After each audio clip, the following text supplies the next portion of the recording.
we'd catch one, we'd catch another, we'd catch one, we'd be fighting one, and I'm looking ahead of us. Hey man, hurry up, get that line. I got 2 more up here. 1 o'clock, 1 o'clock, 1 o'clock. Boom, we get him on. Then Pete Miller hooks a blue marlin, and we're like, I don't even know if the goddamn thing counts, man.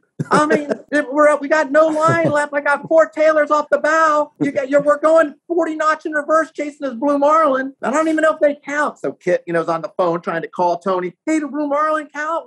I'm like, we got to find out. And how did it start out? Like, what was the origin story? Too much alcohol. Really? Okay. Says if God wanted us to have fiberglass boats, he would have given us fiberglass trees. It's for fishermen. It's not for taking the wife and the wife's friends. I think that it's a really, really pretty bit. And then there was a blur that went by and ended up in the cockpit, as far as if I can remember. Welcome to the State of Sport Fishing podcast. I'm Nick Carullo. With me, I have Anthony Pino. Before I introduce our guest, we meet every Tuesday. We're joined by a captain, mate, or owner in the industry, discussing different techniques and skill sets in places around the world. Before I welcome our guest, I'd like to remind you that we don't make any money from this. We don't run ads. All we ask you is to share this podcast with a friend if this podcast brought you any value in any way. So with that said, let's welcome our guest, Quinten Dieterle, good friend of mine, legend, Miami legend, fished all over. And let's get started. Quinten, why don't you introduce yourself? Yeah, my name's Captain Quinten Dieterle, Captain Q mostly called usually. Owner of the Cutting Edge Charter Boat on Key Biscayne. Been around here. I'm the oldest guy. I was the youngest guy like you at one point, but now I'm the oldest guy. So unfortunately, but that's just the way it is. And we run out of Key Biscayne charters, and then I run the Contender One boat for the tournament season, and I fish around the world a little bit with some of my friends. So we're doing it up. Awesome. Well, thanks for joining us. So talk to us about the Cutting Edge right now. When did you take over the Cutting Edge? Well, Cutting Edge is like a long story because I started out when I was a little kid, and I started out fishing. I can just kind of give you the rundown. Started out fishing with Captain John Dudas, Sr., back in the 70s, 75, 70 to about 79, and then part-time and stuff while I went to school, and learned a hell of a lot from him because at the time, I think probably to this day, he was like one of the best fishermen I've ever seen. And but he was tough, bro. He beat you up a little bit, but made you keep fishing. So a lot of years doing that. Fished out of his backyard on the 37 Enterprise out of Darien Bay. And he was a school teacher, so we'd work just weekends, but we were booked like 2 years in advance and fished it hard. And when he decided to go full time, we went over and ran a boat on Key Biscayne called the Indare, docked in the slip that the LNH is docked in right now. And we ran out of there for a couple of years. And then I went away to Florida State and went to school, came back, taught school for a year. And all through those years, I used to see these 45 Hatteras around. And I always said, damn, one day, boy, I'm going to get me a 45 Hatteras to run as a charter boat. And sure enough, after I started on a 45 Hatteras called the Triad, or 45 Viking, and it was a clunker, and it was tough to keep it running. And Neil Orange came to me and said, hey, you want to come in partners on the Cutting Edge with us? It was called the Sand Skipper then. I was like, yeah, man. I just literally saw that boat at the Sea Buoy like 4 days ago and was thinking how nice it would be to have a real fishing boat. So I jumped in, and 33 years later, here we are. Still going. Is that the same boat, Quinn? Same exact boat. I always like telling stories about how it got to be where it is. Because I got it, and Neil is working hard on another job and this job and probably 5 other jobs at the same time. So it was tough to get the boat the way we wanted it, but we just kept picking at it. And over the years, we've rebuilt almost every part of it: new motors, new wiring, new generators, new decks, pretty much everything you could change on it, except for the tower, which is still a Rybovich original. So I never really wanted to change that. I thought it was just part of the classic part of the boat. And, so it's the same boat, but it's an old shell with a bunch of new stuff in it. And, Ray Marine gives us a lot of the electronics, so we're loaded up with the coolest stuff you can get. And, I work with Penn, so they're keeping us with fresh stuff all the time. And, so Cutting edge, still going. Fresh paint job on it recently, right? Yeah, we did a wrap on it. We're getting ready to paint the whole boat again. I was telling you earlier is that I'm working on my bait boat now that I built 30 years ago in my backyard. And finally, after just 30 years of fishing in every kind of condition, it just got so beat up and the tank started to corrode out. So we're changing the tank and getting that ready. As soon as I finish doing that, I'm going to jump on the cutting edge, and hopefully by the end of November, start of our sailfish season, we'll be ready to roll. It's a long journey. Yeah. Yeah. That's a huge commitment, Quinten. Like I mean, I guess it was always your dream to do that, but like, what steps did you have to take to actually like just did Neil just call you one day and it's like, man, we need a partner, and you were just like, fuck it, I'm doing it, or was it more thought out than that? Well, it's like I was always good friends with Brett Dudas, and him and I did a lot of fishing together, and him and I were like, hey man, we're gonna get a boat together, but John Dudas Sr. wanted no part of that because he was ready to retire, and he was like, hey, I need Brett to help me. So I said, hey, I get it, no big deal. And Neil came to me and said, hey, I need a partner in this. There was 3 guys, and I brought my clients that I had on the triad over and what he had, and then Ben McMecken, who is a super cool guy, he was a partner, and we started it out. After a couple of years, I bought Ben out and then Neil out, and then it's kind of been me now for a while. Nice. How old are you? Yeah, he just came right to me, man, and he's told me, and I was like, are you kidding me? I'll still remember the first day I got on the boat, he was going to show it to me. He's like, let me clean it up a little in the engine room with the hose. And he walks through the salon and drops the hose. The nozzle goes off. It was like a sprinkler inside the salon. I'm like, oh my God, this is a really cool introduction, man. This reminds me of my 18 Seacraft and getting soaking wet here. Yeah. It's hard to believe that was like 30 years ago, but yeah. So how old are you when you teamed up with Neil on that? Like about 30, 31. Nice. Yeah. Wow. I worked with John Dudas so long, just part-time here and there. And then when I went away to Florida State and I came back, then I was doing part-time stuff with the great late Frank Godwin. And he kind of taught me a lot of the bottom fishing and the trolling the reef and the muttons and trolling for muttons and a lot of that kind of stuff. So I got, John Dudas Sr., just that crazy aggressive, everything kind of fishing, and then thrown in with what Frank did on the bottom. At that point, I'm like, okay, man, I'm ready to go do this. So, and of course you think you're great and you get humbled real quick. When you start off your career and you're docked next to John Dudas, you better come with your T's crossed and I's dotted. That's right. Who else was on that dock back then? Yeah, back when I started off, it was John Dudas. It was our boat called the Sand Skipper, which we changed to the Cutting Edge. And then next to us was Phil Slaga, who makes the SFE kites now. Oh, wow. And he was on a boat, a 45, but a little bit newer one, not much, called the Top Gun. And then it was L&H with John Dudas and Brett and Louie. And then we had Frank Godwin. And then we had Wes Puller, Mike's dad and Jimmy's dad. And then we had Eric Stewart on the Carrie Ann. We had the Docks Out. And we had Jim O'Neill on the Top Hat. So we had a full dock and everyone was busy. And, everybody pretty much got along. Every now and then you'd have a few little battles going on, but it was a lot of fun, a lot of competition. I'd still say to this day that was, part of the reason why, if you look back into the history of, some of the really good fishermen, that's where they planted their seed. So on Key Biscayne, the competition was so tough, bro. It was like, it was a tournament every day. Still is a tournament every day. How about, how about like, you talk about John Dudas Sr. and like, you can like go, if you look through the industry in any sort of fishery, and you can kind of go down the actual, like almost like a tree, like follow their disciples. Like what other guys, that were there that kind of followed and you followed with following John, and then the guys that came after you, what was that like? And it kind of like started. Okay. So it started basically, I was 15 and I was working with John Dudas Sr. and Jerry Pohl, who for years ran the Serapin, was my competition. And it was always put on me because here I was 16, Jerry 16. Jerry was 6'2" and about 200 pounds. And I was 5'8" and about 130.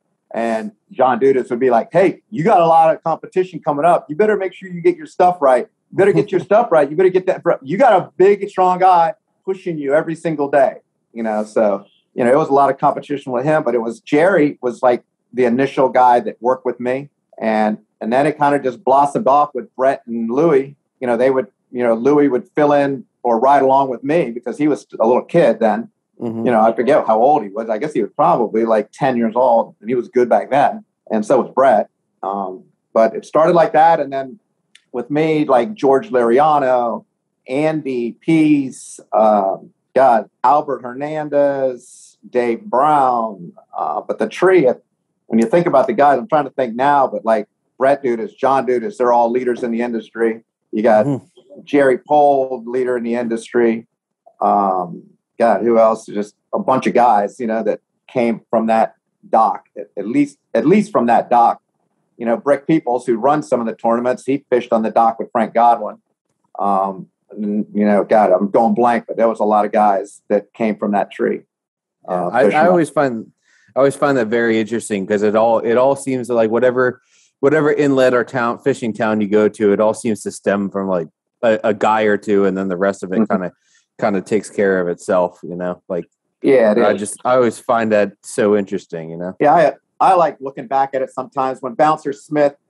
Actually, I'm forgetting some of the recent guys with me, like Capt Hinckley, who ran the Fishtails forever, and he's won a ton of stuff. He got the Grand Slam or whatever in the tournament here, the last final sale, the Jimmy Johnson maybe, Jimmy Johnson, I guess this year.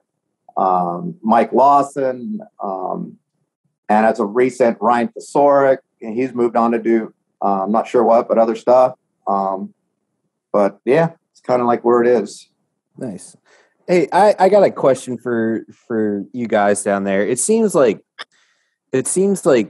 a lot of the really competitive guys that do the sail fishing, like you have a charter boat and then run a boat, a private boat that has like a team committed to it. And like, how does that work for you? And what advantages does it give you come the tournament season? I mean, I got to think that being able to run your boat all week, or in the slower season leading up to those tournaments, and then jumping on whatever boat you're running like you used to do on the Get Lit. I mean, that had to be an incredible advantage.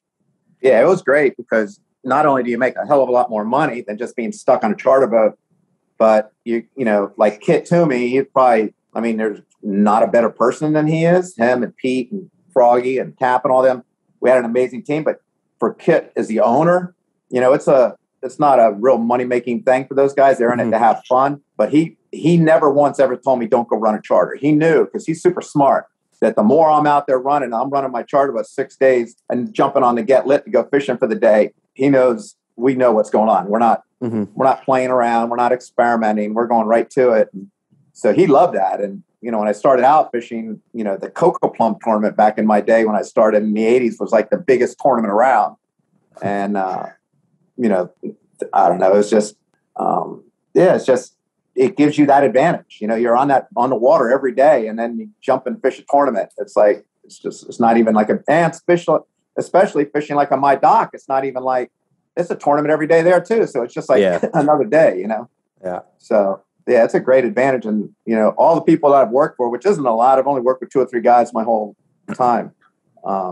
They're happy to have me out there fishing. Yeah, I think that's super important. And the way you guys have it set up, I mean, I've seen a couple of you guys that do it like that. I think that's just amazing. You get to be in control of your own business, and then jump on a boat that gives you the sort of platform and the team to be really competitive. And I think that's awesome, man. I think I don't know how many other places you could do that other than South Florida, but I think it's really a cool dynamic. Yeah, and another thing too is, some of the biggest bites we've had are in Miami, and I can remember leading up to those tournaments just salivating. I'm like, oh my God, bro.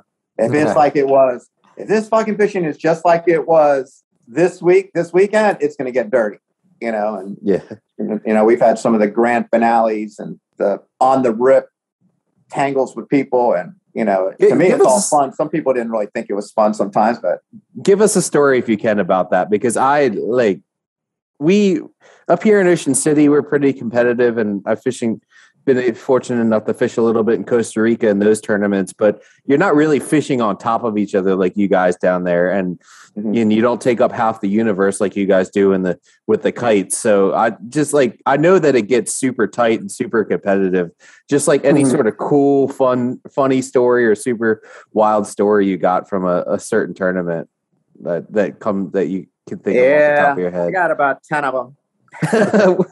We got plenty of time, man. It gets dirty. I mean, I can think back on, I'm not sure if it was the kickoff or if it was the Sailfish Challenge, but it was one of the ones that Tony Abello started out the beginning of the season with.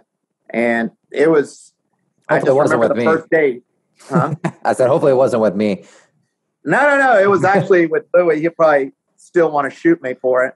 But, I remember we were fishing, and the first day it was like sails everywhere, man. They were going all over. We had, I think, 22 the first day, but we were up in the heat of a bunch of boats zigging in and zigging around. And, not everyone was catching them. We were just kind of getting in on the tailors and just like killing it like that. I think we had 22, and I'll never forget. I was coming in, and at the end of the day, bro, a lot of the guys are doing up hoop and hollering. And I'm like, man, I got to think, I can't blow it. We got to fish another day, So I'm sitting down there, and I'll never forget. I was vacuuming to get lit, and I heard Froggy talking to, I think, Roy or one of them say, "Hey, man, it's a two fish tournament.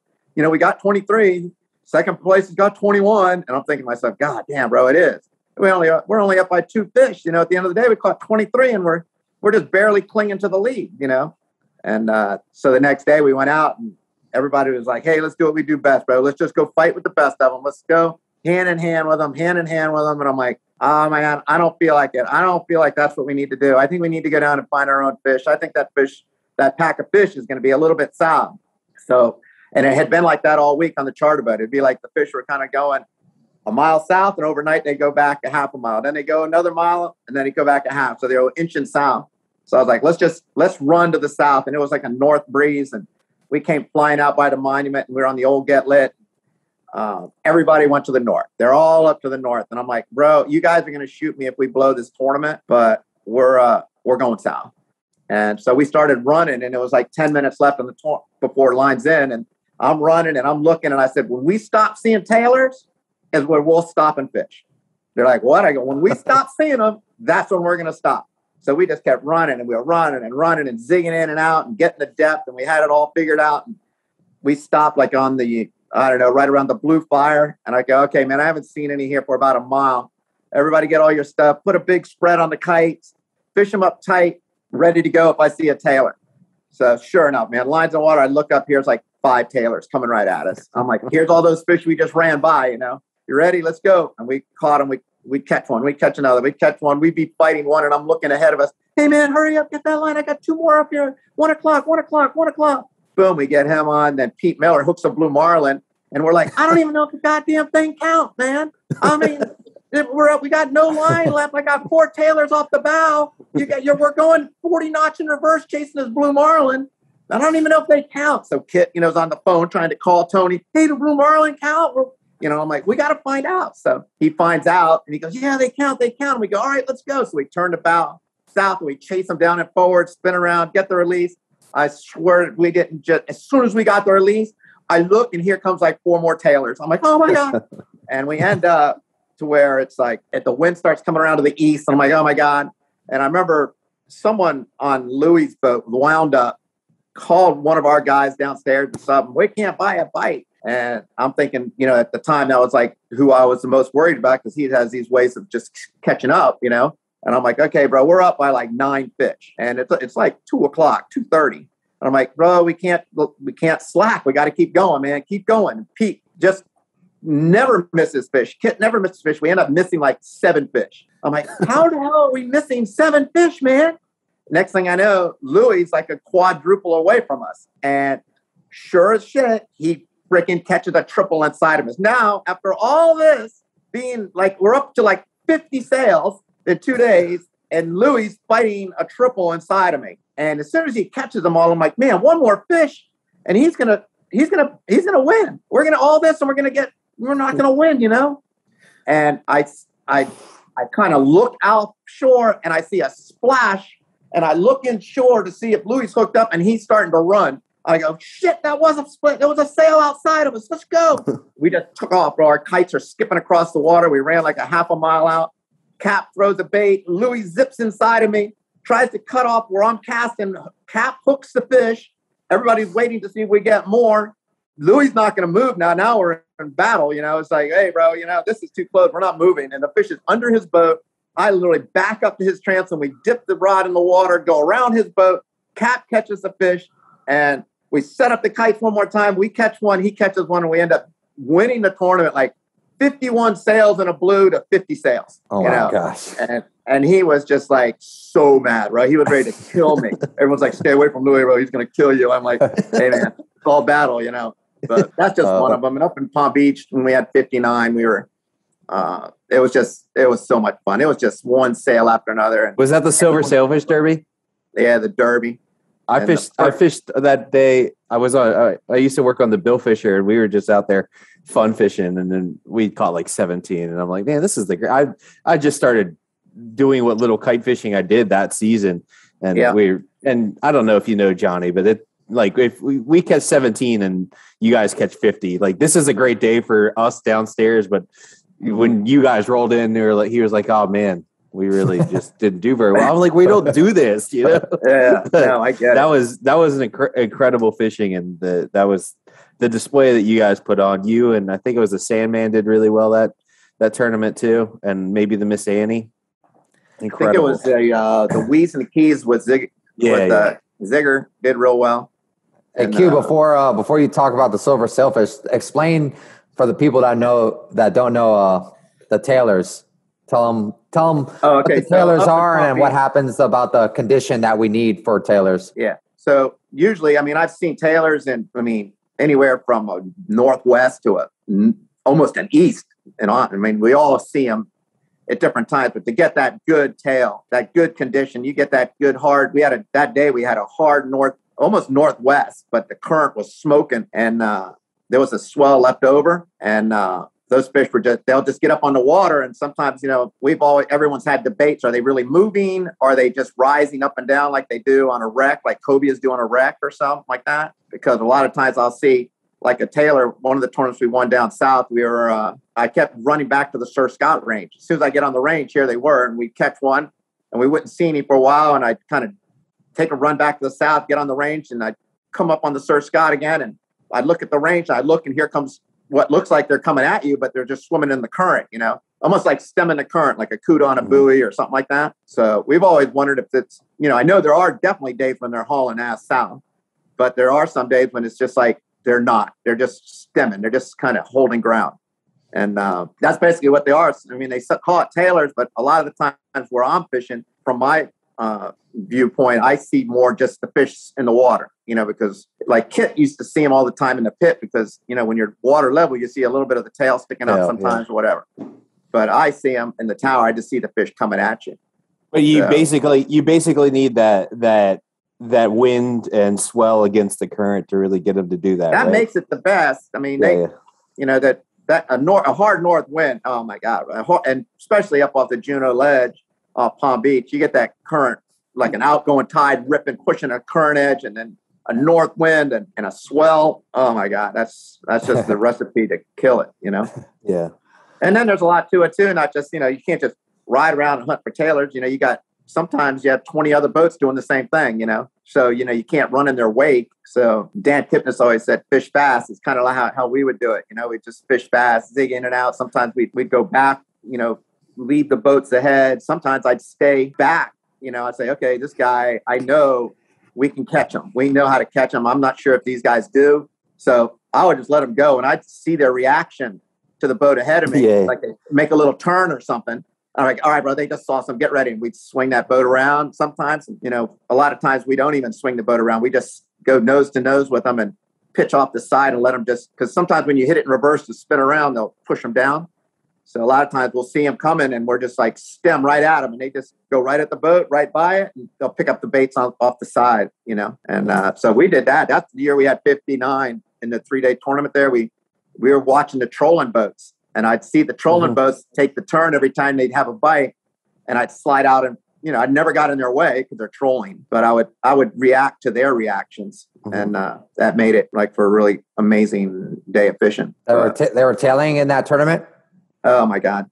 They started off in the morning. I remember we were 8 fish down, like at 8:30 in the morning. I'm like, oh my God, bro, we're down 8 fish, and everybody picked up and ran to the south, and everyone on our boats was, why would we move to the south? We're still getting bites. I go, I don't know, but don't tell anybody. And so everyone, literally the whole fleet picked up and ran like 2 miles back down where the little bite was in the morning. And I've never made a move the whole day. I just pointed the boat to the north and just, you know, kind of just looked back and forth and picked up Taylor here, picked up a Taylor there, pick up 4 Taylors. You know, it's just the way it was all the way up past the Loran Towers, and beyond that even. How many bites do you think you had in that tournament? I think we caught almost every fish. I think we might have missed 3. You know, and it was like, yeah, these guys, I'm telling you, the guy, I've never seen anglers like the guys, like Kit and Pete, when they're on, and it's a four line tournament. Yeah. So that's 59 sails in 3 days with 4 baits. And which typically that's not what we're used to. It's usually 6 lines or 7. Or 7 lines. And sometimes that hurts. I mean, I grew up from a guy that was like, if they won't bite, we'll net them. We'll have so much shit out in the water. But, you know, sometimes when you only have 4 or 5 4 baits out, you could make a really fast, cool move and get on some fish that you can't do when you have 7 lines out. You know, especially if you have a limited number of crew members. If you have a guy for every rod, you can still make it happen. But remember, with 2 baits on each kite, your kite's in closer generally. You know, you can do a lot of, you know, running to fish. You know, like on an east wind, you can run south with all your baits out. You know how to do it. No one think Nick's figured that out. I watched you long enough do it. I remember we were swinging some baits over each other in one of the tournaments here a few years ago. Yeah. At the very end, you won. You got us by 2 at the end. God damn it! But, on that, Quint, what's it like seeing a kid like Nick come up? And, you know, I mean, I'm sure you've known him for a lot longer than just when he's been running the boats that he's done. Like, I mean, how's it feel for, you know, the older guys? I mean, I think you're received differently by different people, you know, but I love to see the younger guys doing good, and Nick has taken it to that level to now where he's like winning a lot of stuff. And I'm happy for him. I'm happy for all his guys that work with him. He's got like super great guys with him. You know, I mean, all that whole team he has put together are good guys. You know, I like them all. There's not like one, you can't single out one person that's a bad guy that I know. And I'm happy for those guys. I'm glad to see that, you know, someone has that internal fortitude to keep pounding away when sometimes it looks like it's not going to happen, you know. But he's done great. I think I met Nick the first time. God damn, it had to be when I first started on the Get Lit. I don't even know what year that was. Probably 16 years ago. Oh yeah. So when you were just with, I think you had left Ray and you were, or maybe with Ray still. Yeah. I can't remember. Maybe I don't remember. I was still with Ray. Yeah. Yeah. So but you know, you went with Yellowfin, right? With Tito and them or something a little bit, maybe, or I forget. Yeah. High Standards with Frankie. Oh, yeah, that's it. Yeah. Yeah. So someone was telling me that the other day. It's so many tournaments, you know, that you go through over the years, and you kind of remember the great days, and some of the days you don't remember, but you kind of always remember the people, you know. And who's that guy that was running that boat during that day? And you know, because anybody can run out, get a sail. You know, hey, pop up the kite, let's catch a sailfish. But who can? You know, we always took pride, and we only had, I think, 2 tournaments that we ever win in the first day that we didn't win the whole thing. But it was just staying so focused and just like never taking no for an answer, fish to the last second, like that one I was telling you about earlier. That was just like one of those tournaments that at the end of the day, you're like, oh my God, just shoot me. You know, it's just so stressful. How's that work for you, Nick, when you're coming up and you start running a boat, and then you start like, you see the guys you've always looked up to, and now they're almost adversaries. What do you make that in your head? Do you just want to go out there and like just be like, I want to be just respected by the guys and fish next to them, or do you want to like actually go out there and just fucking try to embarrass them? I mean, it's just, you know, I think it's like the passion that we just have for catching fish, and I think just winning, you know, it's not necessarily making anybody look bad or anything. But like, do you like? I mean, you look at somebody like Quint or some of the other guys that do well. Do you like? You're just like, I gotta fucking find a way to get up there with those guys. You know? Always. Since I was a little kid, I mean, I remember being out there with my dad on our like 20-foot boat and watching. Before I even really was flying kites, watching Quinten and John Louis, Ray fly kites and just backing down all around me and my dad while we're just like throwing ballyhoo off the bow, like just thinking we know what we're doing, and I was as a little kid, I was like, oh, I want to be those guys when I get a bit older, Yeah. So it's been a cool journey. I mean, Quinn, I've always looked up to him since I was a little kid. So it's been it's cool. I mean, you've grown over the years, and like I said, when we spoke about last week, talking to your certain group of guys in tournaments, Quentin's one of those guys. We talk, and I think we don't bullshit each other. Yeah. Yeah. It always comes back to you, and then you lose respect for the people. In the beginning when I started fishing, I remember having a conversation with Ray over at a birthday party, literally when we first started. And, I worked with a guy when I worked with John Dudas. You got on your boat and you didn't say a damn word to anybody. And he didn't want to hear you talk to anyone. He didn't want you to be friends with any mates. He wanted you to come to that boat, do what you do, and get the hell out of there.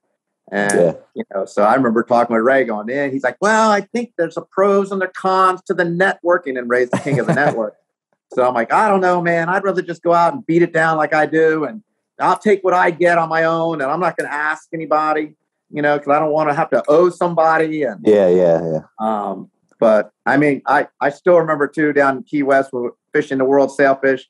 We were up with 45 minutes left in the tournament. And we were up by one fish. And I know Weeze had just caught some. And then we caught one. And Matty Tambork's calling my phone, man.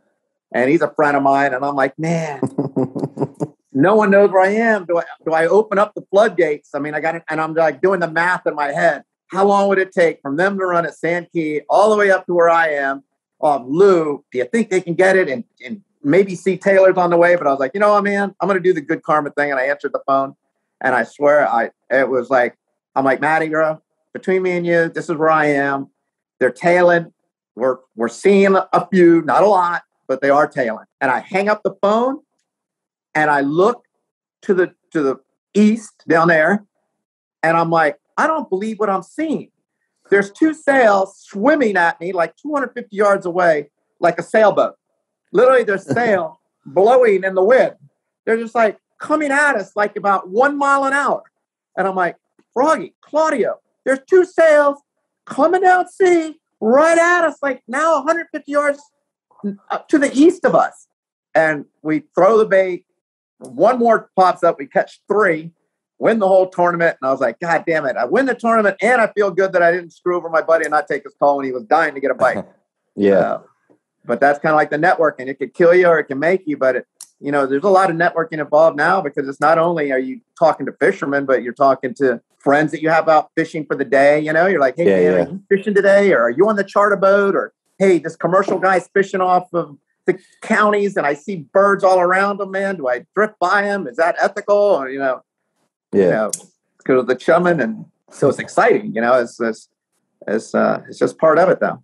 Yeah, that's definitely an interesting dynamic as like the network is so important and what information you choose to share and not to share is like, so, and when, like here, we either have to talk on the radio or text. And like, if I get on the wrong channel and say something to my friend, I just blew my whole day, like there's 20 boats here in a half hour. And you're like, so but you don't want to be that guy who misses out on it. It's one of those things, you got to be kind of, I'm pretty sure I could ask Nick, and a lot of times there's like a little bit of a respect between the guys that, I think anybody could win these tournaments, but I think there's a, if you went to Vegas, they'd probably pick like a handful of guys that have a good shot that they feel would be better. And I think those guys, I mean, some of them talk a little bit, but sometimes I don't really talk to the guys that I feel that are like, I don't know, I kind of keep my conversations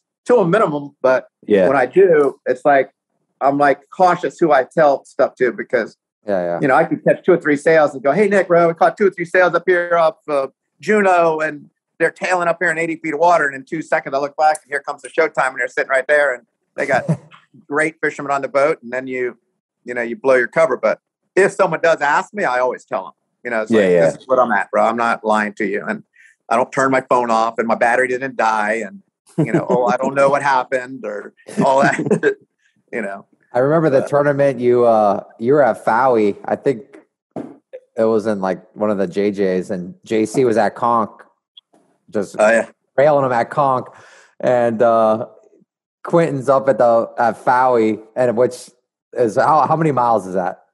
I don't know, but when I called, JC had called me and he said, hey, is anybody catching them around you? And I'm like, no, not really. I think Wee's just caught one. What have you done? And it was this long, quiet pause. And I knew he had some fish, but on the, you're on the Contender or the little boat and the wind was blowing. I wasn't sure. And it was rough that day, remember? Yeah. And he goes, oh, we caught like 6 or 7. I go, so what does the water look like? He goes, it's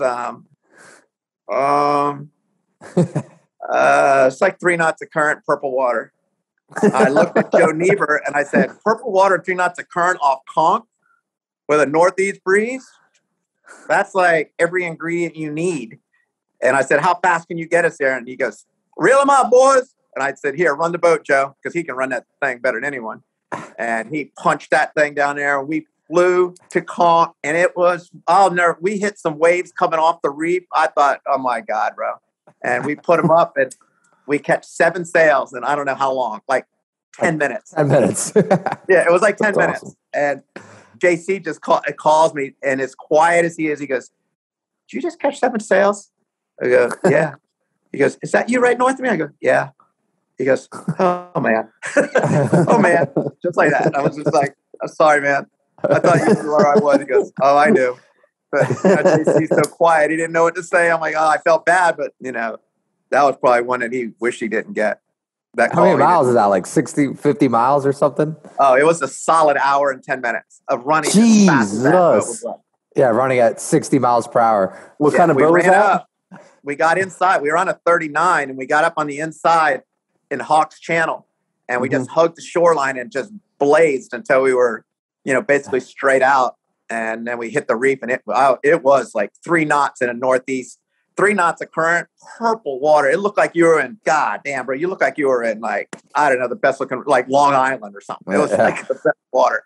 And they were just pouring through it, So, I don't think JC ever caught another one that day.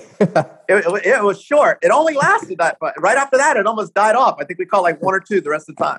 That's crazy. So, Wow, 60-mile move. That's awesome. Yeah. We've done that. I see Nick making those moves. In Palm Yeah, Beach last year, I think, didn't you? Maybe, or 2 years ago? We all ran to Miami. Yep, long runs. Sometimes you got to do it, man, because you always think, and he knows it as well as I do, and as good as anyone, is that, man, you don't want to be sitting there holding an empty bag, bro, when they're catching them, and it's, you got the speed to get there. So it's like, what am I going to do? But then it always seems like, and Nick probably has had it happen to him too, you ponder making a move, then you make a move, and you run for like a minute and you hear someone catch one. You're like, who was that? Yeah. You're like, the boat that was sitting right next to you when you left. You're like, oh my God, bro. I had one earlier this year where I was about to make a move. A friend of mine he was like, man, it looks pretty good here. We just caught two or three whites and missed a blue. And I'm like, we've had a decent day. And I literally go to pick up, and the last teaser in the water, a white marlin comes paddling on it.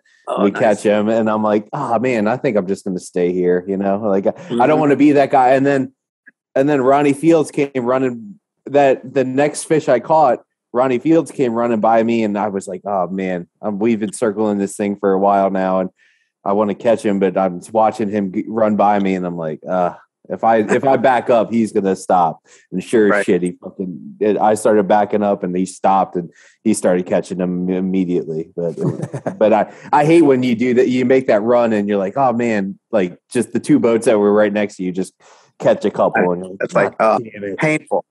It's so painful. And sometimes then you start questioning yourself. You're like, oh man, what are you doing? What kind of leaders you got? What do you what do you got out there, man? What do you got out there? What is the bait good? Is something going on in that well? And you're like, what? We're supposed to be catching them here, you know? We've had a few days last year, right, Q, where just sitting in the prettiest water and not catching anything. Yeah, I always say it's too pretty. My whole reputation, with the guys that work on the boat, they would call me Dirty Q because I always like to sneak up into that dirtier water because I just feel like that's kind of like, to me, that's kind of like where they rest. You know, they get out of that current a little bit. Like Louis, even though we probably came from the same tree, he's the exact opposite. He'll sit out in that blue water as long as he possibly can. And me, I'm like, I'm going in dirty, bro. I'm getting up in that green water. I know they're in there. They're going to pop up. It's going to be an easy bite. We're not going to miss anything. We get a bite in that blue water. They're going to be screaming through. We're going to pick them off. You know, so let's go and get the easy guys. So easy guys. What do you think? I've always wondered that, like, because like it seems like the sales, like the fishing down in from at least is from like the Juneau Pier all the way down to Miami. It seems to be so condition oriented. Like if you get the right wind and the right tide and everything, then you're golden. But what the fuck did they do when they're not, when the conditions aren't right? You know, that's the question that I've been. I'm sure Nick wakes up in the middle of the night going, "How did we fish for 4 days or fish out of Miami on my charter, but for 4 days not see a sail? The wind goes in the northeast and blows 20, and everybody catches sails. Like where were they? You know, I have my theory. I feel like they go out like that. You know, when you go off, you know, you have those different contour drops. I think they go on that 800-900 foot contour drop and just sit down there. You know, they find that thermocline when it's nice because I found, I don't know, Nick fished a little bit in DR, but fishing down there 4 years or so, I figured that it always seems like the billfish, at least down there for us, we'd find them when we weren't on a fad. We'd mark them like just, you know, almost in the thermocline or right under the thermocline. And it always seemed like the best thermocline was like 250. You know, if you can find that thermocline that's like 250 and, you know, with all the new technology they have now, you probably could just ride around out here, find a thermocline and they'd probably be sitting there. But it's something about that dark. I think it's something to do with the darkness of the water where they feel safe. You know, it's like if I get down 250, I'm not a diver, but I would have to say 250, it probably darkens up a little bit. They feel safe just stemming the current. And so. Gotcha. Yeah, what's your theory, Nick? I don't know. But me and Q always bounce our theories off each other. I mean, I don't know, man. Some days they just, I don't know. It's like you want to sometimes say they're sitting on the bottom, but some days you're out there and it's just like you're not marking anything, and it's just like a ghost town out there. I don't know. Somebody down there told me, he was like, he kind of said this off the cuff, not very seriously. He goes, I'm convinced they just go bury themselves or go lay in the sand until it gets right again. I heard a story. Now I'm never going to, I feel I shouldn't even say it. It makes sense in a way, and it doesn't make sense. But how many days you've been at Conch and it's just like nothing going on for 2 or 3 days. You get the right condition and it just goes off. Or you sit there for 5 hours and no one catches a fish, and then all of a sudden it's game on. And a guy told me there was a couple divers there diving off the Conch buoy itself. And they moseyed out to like 1:30, and there was 100 sails on the bottom with their the little tentacles under their gills, just literally like touching the sand, just stemming the current, just like sitting there, lined up like sticks. I'm like, bro, do I even repeat this story? Is it possible? I don't know, but you got to think they're not always racing around chasing ballyhoo or bonitas or whatever they're eating. You know, there's got to be a point where they stop, you know? It's so interesting because like Isla Mujeres and South Florida, they're not they're pretty, they're not giant areas of fish, you know? So they don't just like it's just so crazy how one day the conditions can almost like either change and they'll be there, you know? It really blows my mind. Like they can't go too far, you know? Yeah. You know, up here, I can't tell you this. I'll tell you this story though.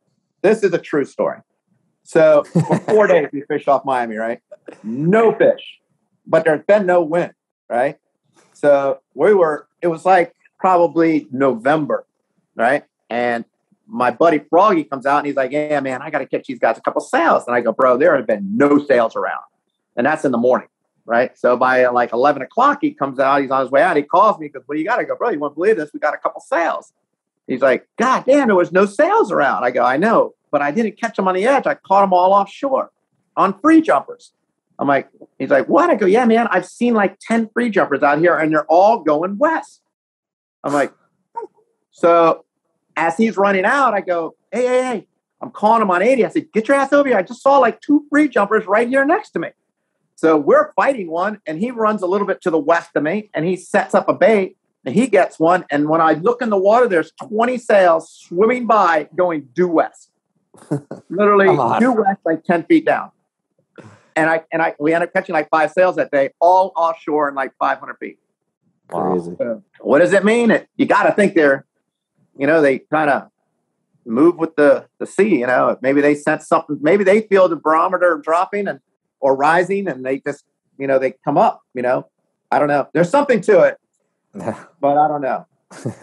Something to it. We haven't figured it out yet. Yeah. No, but I keep trying. I went on to get lit one day, and we were going with me and Kit in the tower. We were just shooting the breeze. It was slick mirror, flat calm. And I go, "Oh, look, bro, there's a sail right there." Swimming down this little weed line, right? And the wake of the boat. And I go, let me go back. And I tell Cap, "Hey, get a bait. The sail going right down this line." So we're going to swing back and get him. Well, the boat wave hits him, right? And as I make the turn, now my wake is going north. The sail goes into my wake, tails in my wake, and then starts tailing north down the line in my wake with the waves from my boat. Wow. I'm like, Kit goes, "You know what? I think they just go wherever the hell the ocean pushes them." I'm like, Yeah. I don't know. Your theory's Maybe. as good as mine, but that sail definitely banged a Yui and started going north on our way. So, That's but I cool. feel like there is well, right now we should be getting them. Back in the day, you're too young, but like 15 years ago, it would be a steady September sails, bro. We would catch them all in 1,000 feet of water. They'd all be heading north. You'd get out, there'd be 6 or 7 hawks on the water and big schools of sardines pushing to the north. And you'd get up there and throw baits. You'd catch them all day long. It was amazing. Wow. Not all day long. It'd be always like in the morning, first thing in the morning. Something would happen. The sardines would get pushed up to the top, and the sails. We always thought, the sails were going back to the north. Now they've been down in the Yucatan or wherever they came from, and now they're heading to the south. Back up to the north. Yeah. And we would see him. I mean, Ray, I remember several times seeing him out there. I don't know, man. I almost kind of feel like I saw you out there on those hawks one day. Yeah, I've seen them out there before a couple times. Big body of them. Yeah. Do they bite when they're like that? I guess if they're on crazy. sardines, they're biting real good. Yeah. Yeah. But yeah, we would throw herring. Usually that time of the year, we'd have pilchards or something, and that's what we would throw, whatever we had. And they were eating.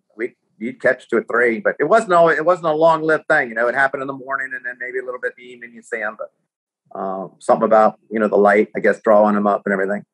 Yeah, it always seemed like an early morning thing. The couple times I've seen them like that. Yeah, it was consistent for a while. There was an article about it actually, September sales, and I don't know if I was in that article or not, but I remember someone asking me doing an article about it. But I haven't seen that in goddamn a while now. So I don't know, but this year there's been a lot of sales around. That's a good thing. All of a sudden, out of nowhere, they started showing up. Nice. So. Yeah, I mean, it seems like there's been a body of fish off Stewart that never even left. Right. Those guys were catching fish all summer. So Yeah, and I'm pretty sure your bro JC just caught like 3 or 4 the other day down here. Brett Dudas caught 4. I've heard of one boat had 7.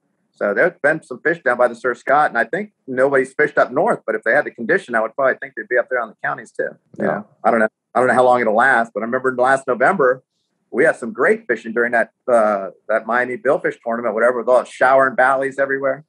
yeah, Funny thing about last year is I remember coming in from offshore one day. We were like typical dead fishing, this time of the year, this time of the month, year, and I was riding in, and I'm like, God damn, man. I've been going for a mile and I haven't stopped seeing ballyhoo. It's just like offshore, these ballyhoo just swimming west. I'm like, they're literally the whole ocean from like 400 feet in is just solid ballyhoo. And that ended up being our best. That's the best I can remember the sailfishing in November in a long time, last year. Can you, when you start to see that as you guys' season kind of gets into its swing, can you kind of get a gist of it, whether it's going to be a good season along the way, or do you think that it just kind of whatever the ocean's going to give you, you know?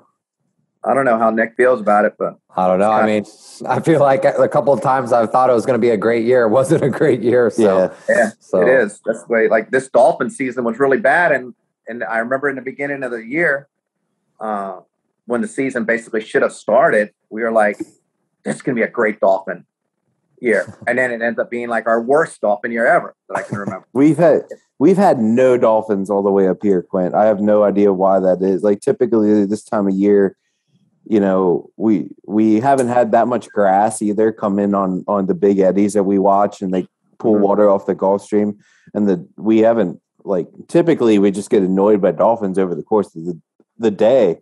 And we just have not had that. And I find that very interesting that you say that. But don't you guys have some long line guys that do long lining up that way? I mean, we have we have guys that do long lining, but I mean, we haven't really fished amongst them much this year, amongst the long liners. I don't know where they've been, but they haven't caught many dolphins either.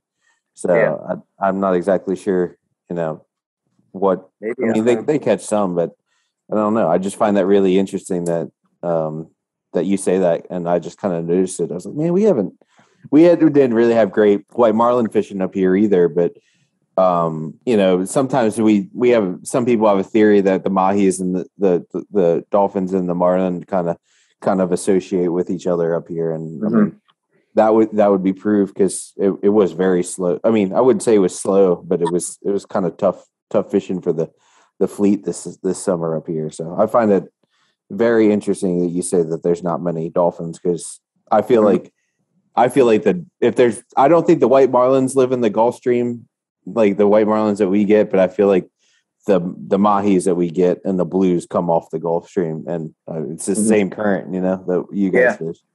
So it's really interesting, man. I haven't fished up there. I would love to fish up there sometime, just to kind of try to put two and two together, you know, to figure it out. Yeah, it's an interesting place. It's a lot of crazy early mornings. So, but there's a lot of guys from your neck of the woods that come up here and do very, very well. Raul and the guys on the lights out, Steven on the lights out, he does very well here. As a mate. So it's pretty cool. Yeah, those guys are fish heads, bro. They just like, they're gonna catch stuff wherever they go. You know, they live, eat, and sleep marlin, sails, and all that, which we all do. But I heard some kind of a fact. I don't know if you've ever heard of this. This sounded so ridiculous to me, I couldn't fathom it. But then it kind of started to make a little bit of sense. One of the researchers down there doing all the research on our fish when we come into the dock told me that 70% of the ocean, 70% of the mahis in the ocean die of starvation before they reach maturity. I would believe that. I just think they die of being stupid because they eat everything.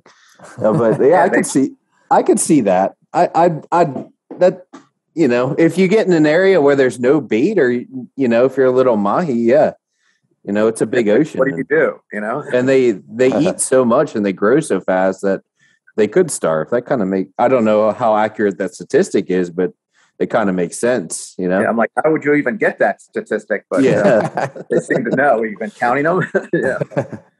I know one thing, maybe you would be able to coincide the dolphin marlin thing, is that in the Dominican Republic, when we were fishing down there, it seemed like some of our best days of marlin fishing were days when we would be getting chewed up by the kudas on our teaser baits and stuff. So like if the kudas were around, it seemed like we had more marlin bites. And I know that Capt told me when he was fishing down in little Sansal, that when those little kudas were around, it seemed like there was a lot more, billfish action. Interesting. Do you think they're eating the kudas, or you think that that's what I was thinking, but I put them on a squid chain one day and I never get a bite. Yeah, I don't. That's funny. Actually, one of our sickest dredge cam videos was in our Squid Nation dredge. And we had a blue marlin and a barracuda at the same time in the cam in the squid dredge. Wow, that's awesome. So yeah, it's like you said, it's always when you're getting a lot of those kuda bites, man, you're getting a lot of blue marlin bites too. It's weird. Is that, you think, because the current goes a certain direction, or that makes the kudas do that, or I don't know. I've never been to the Dominican. I never thought I wanted to go, but lately I can keep on seeing how consistent the fishing is there, and I just want I want to find a way to get down there. Yeah. It's just choppy. We fished.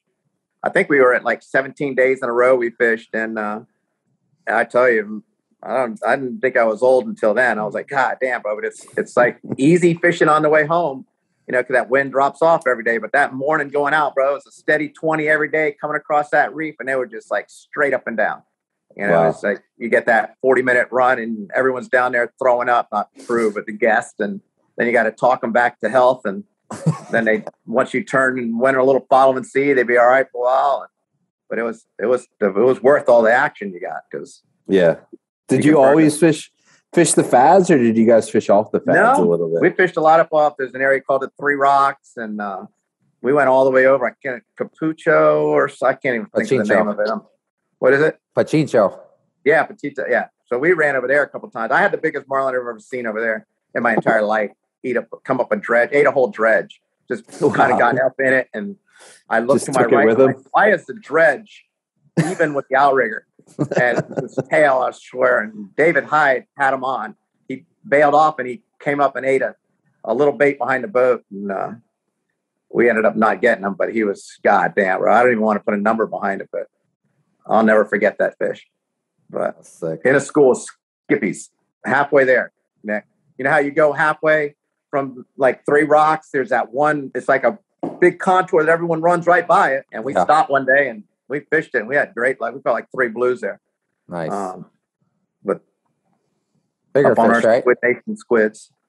Yeah. Squid Chain City over there. Nick, was that your first year taking a boat to the DR when you took the Temptress there?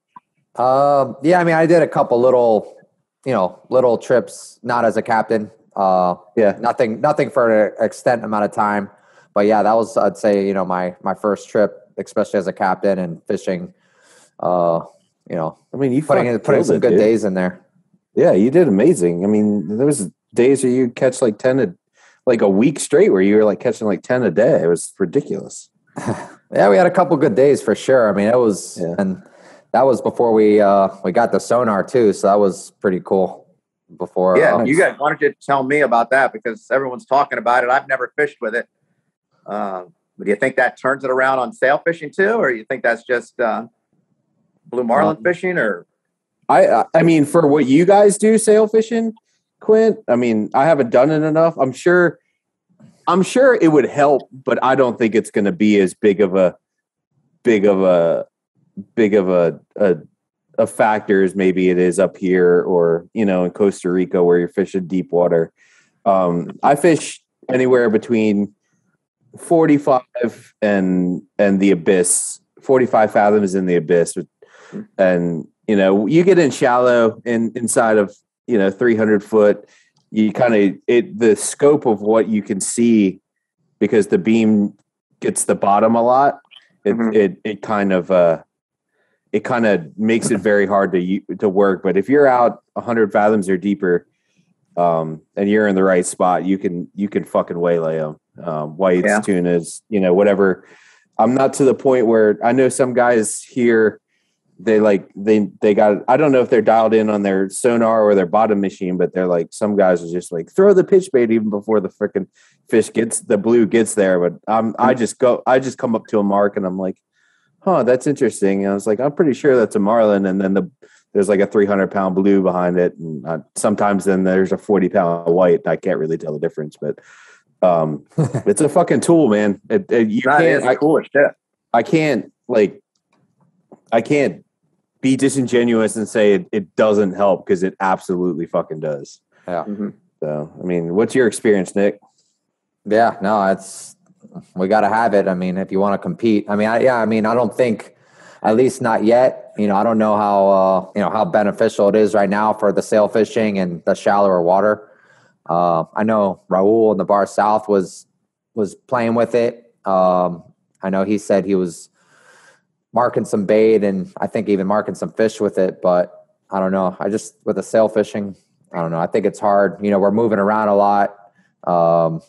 I feel like you guys you're so in tune to what's, so much of it's so visual there that, that it would be difficult to I feel like, especially with the sort of weather you guys fish and where the fish are when the weather's is like that it'd be difficult to really utilize. But maybe on calm days where the conditions aren't great, or actually just good for like actually going boating and not great for sail fishing, you might be able to use it to your advantage somehow, or going out there in the deep, like you guys were talking about, you might be able to figure it out there, Yeah. Have you figured out, Anthony, like the average, like I felt like when we were in the Dominican Republic that when I would mark them, it was almost always, didn't matter how deep the water was where I was fishing, it determined where the thermocline was.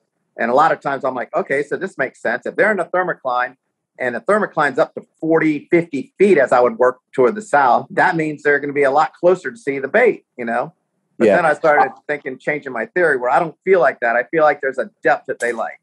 Is there a depth that you mark them more at?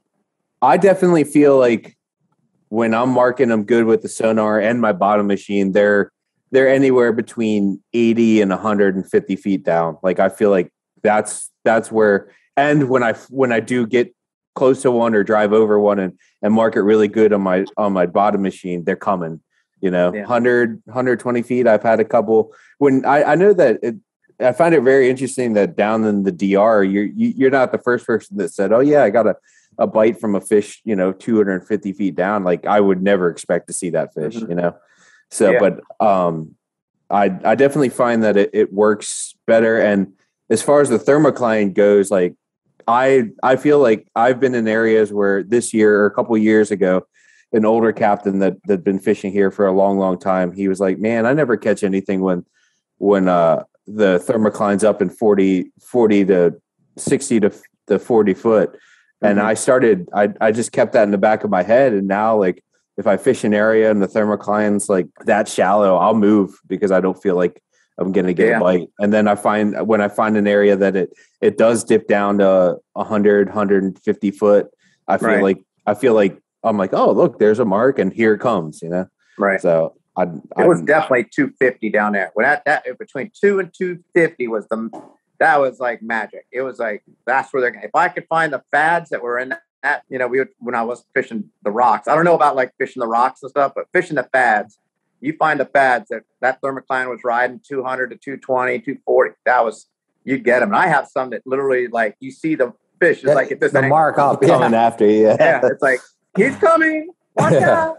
That is super interesting. I don't get a lot of marks like that. I mean, I've had a couple, but I think DR is the only place you really see a lot of marks. Well, you're always on standby. I think it's so good because you're going by a fad, so you're really paying a close attention to what you're looking at on the sonar or whatever. Yeah. And you're like, okay, so if I'm going to mark them, it's going to be a good chance it's going to be here. Oh shit, they're here. Watch the baits, bro. Oh shit, and it's so quick. It's like, because by the time the sounder marks the spot, you see the spot. Those things are coming 40 miles an hour, whatever they swim straight to the boat. And they're on it. I've heard that those things are like the fastest, most like aggressive. They're not always big down there, but they seem like they're just angry and aggressive, and they're just fucking coming. My uncle said he's like they're angry. Yeah, my uncle's been all over the world and caught blues everywhere, and he's like they don't make them like that like they do in the Dominican when it comes to just the sheer speed that they fucking fly in there with. I think too down there there's not as much current. I haven't fished a lot of other places like Costa Rica. I don't think there's current either, but down in Dominican, there's not basically that much current very often. There is out on the rocks. There it's kicking ass.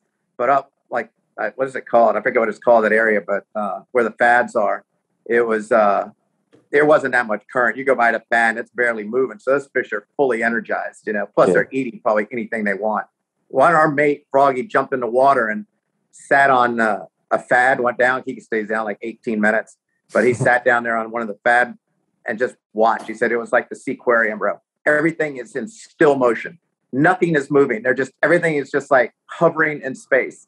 And when the boat goes by, the whole fad, every baiter on that fad races to the boat about 100 feet away. And then they all race right back and they go back into still motion again. It was super cool. He said it was a cool thing. We even took a GoPro and we went down 50 feet and tied it to the rope and came back and got it later in the day. But we didn't see any marlin, but it was just cool watching how all the bonitas and the skippies and little blackfins and little sharks and mahis all just kind of hang there, Yeah, that's really interesting, man. It really that's was cool. the coolest thing I've ever done, I think.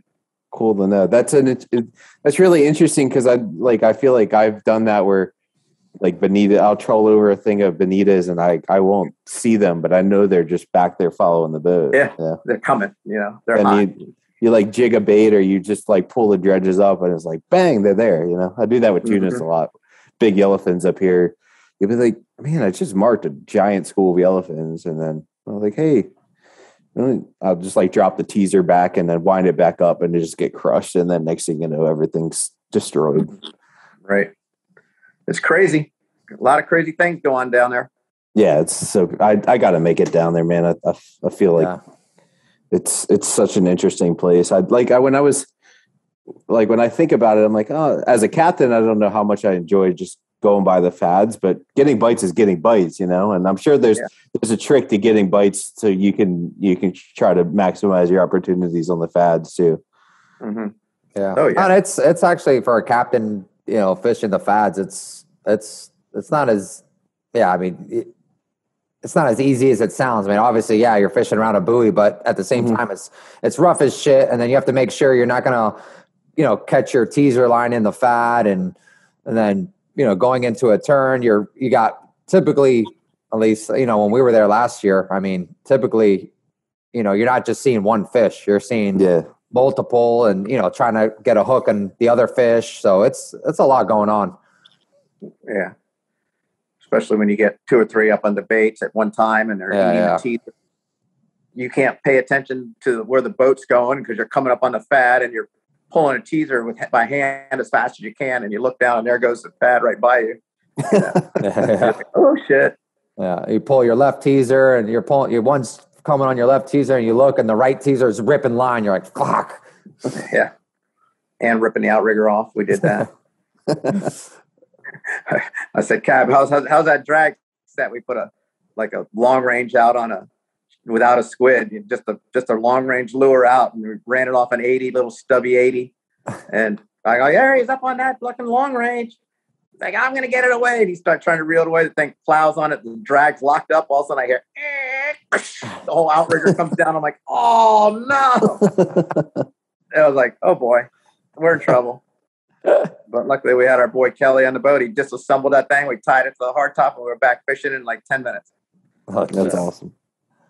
Yeah, it was crazy. Crazy times. That's sick. Damn. All right. Anybody got any else? I got nothing. Thank you very much, Quint. That was super enjoyable. I love learning about the Miami scene, man. I think the competitiveness down there is super cool, and just you guys, I just think it's a cool scene, and I like learning about it. So thank you guys. You got it. It was nice talking with you, and maybe one day I'll see you up there in the promised land. Hopefully when you come, it's the promised land and not like it was this year. So, but yeah, if you guys ever want flying behind boats, darn. Yeah, it can be very good. You got to earn it. Like any other fishery, you got to fucking earn it. And we earn it by waking up at some ungodly hour and running 70, 60, 70, 80 miles. But that's just what we do up here. And I think it's insane the sort of fishing sort of weather that you guys go fishing in down there in Miami. Yeah, but it's crazy. But yeah, that's what we do. Man. Yeah, man. Awesome. Exactly. All right. And anybody watching, you guys have any questions, send them over to podcast@billfish.site. We want to thank Quinten. If you guys ever want to fish in South Florida, Quinten's your guy. Cutting Edge Charters. Look him up. You got it. Thank you, guys. Thank you. Thank you, sir. We'll see you in the season opener there, Nick. Yeah. See you soon. Start catching. Get that big boat ready. ready For you. All right, bro. All right, talking guys. with you guys. All right.